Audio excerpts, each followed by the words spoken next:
मेरा मन अभी भी बस उसी के ख्यालों में डूबा हुआ था।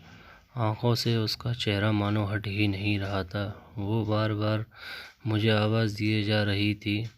तभी मुझे गुस्सा आया और पीछे उससे बोलने जा ही रहा था कि मैं रुक सा गया। मेरी नज़र मानो फिर से एक बार सपनों में चला गया। मैंने देखा कि वही थी। मानो जैसा मेरी खुशी का कोई ठिकाना नहीं रहा। मैं खुद को रोक ही नहीं पा रहा था और मेरे समझ में ही नहीं आ रहा था कि मैं क्या करूं, क्या बोलता। मैं बस जाकर सामने दोस्त के गले लग गया और हंसने लगा। तभी पता चला वही वह नई लड़की थी जो कॉलेज में आज पहला दिन आई थी। मैं तो मानो हवा में उड़ने लगा। फिर मैंने एक दिन अपने दोस्त को बताया कि ऐसा ऐसा है। उसने कहा जाके बोल दे उसे अपने दिल की बात। लेकिन मैं डरता था कि वो क्या कहेगी, क्या लगेगा उसे। यही सोच के मैं हमेशा रुक जाता था। मैं सोचने लगता था कि कहीं वो मेरी बातें सुन के मुझसे दूर ना हो जाए। मैं उससे दूर नहीं होना चाहता था। मुझे ये एहसास हो गया था कि शायद वो भी मुझे पसंद करती थी, लेकिन वो कभी कुछ नहीं कहती थी। उसे लगता कि मेरे मन में उसके लिए कुछ नहीं है, लेकिन वो क्या जाने कि उसे पहली नज़र में देख के ही मैंने उसे अपना दिल दे चुका था।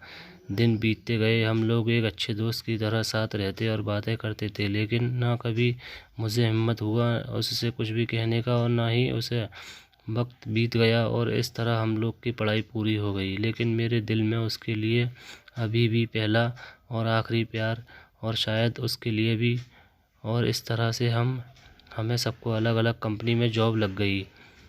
तभी बस एक दिन मैंने सोच लिया कि अब बस मैं उससे कल जाके दिल की बात बता दूंगा। मैं अगले दिन सुबह उठा और मैंने उसे फ़ोन किया और उससे कहा कि मुझे मिलना है। मिलने के लिए हाँ कर दिया उससे मिलने के लिए हाँ कर दिया और इस बात से मुझे बहुत खुशी मिली। हम लोग ने एक समय निर्धारित किया और समय में पहले वहाँ उसका इंतज़ार कर रहा था। तभी मेरी नज़र उस पर पड़ी। वही कपड़े, वही बैग, वही छोटी छोटी आँखें और चेहरे पे वही प्यारी सी मुस्कान। मानो ऐसा लग रहा था कि वही पहला दिन हो जब मैंने उसे पहली बार देखा था। वो धीरे धीरे आ रही थी। मैं तो बस उसे देखता ही जा रहा था। फिर वो पास आती है, फिर वो मेरे सामने बैठ जाती है। तभी बस मैंने उससे कहा कि मुझे कुछ कहना है उससे। फिर तभी उसने भी कह दिया कि मुझे भी कुछ कहना है तुम्हें। मैं खुश हो गया। मुझे लगा कि आज वो भी अपने दिल की बात बोल देगी। फिर मैंने उससे कहा दिया कि तुम पहले बोल दो। उसने तो पहले मना किया पहले बोलने से, लेकिन मैंने ही जिद कर दिया कि पहले तुम बोलो। और वो बोलने जा रही थी। मानो मेरी सांसें रुक गए थे।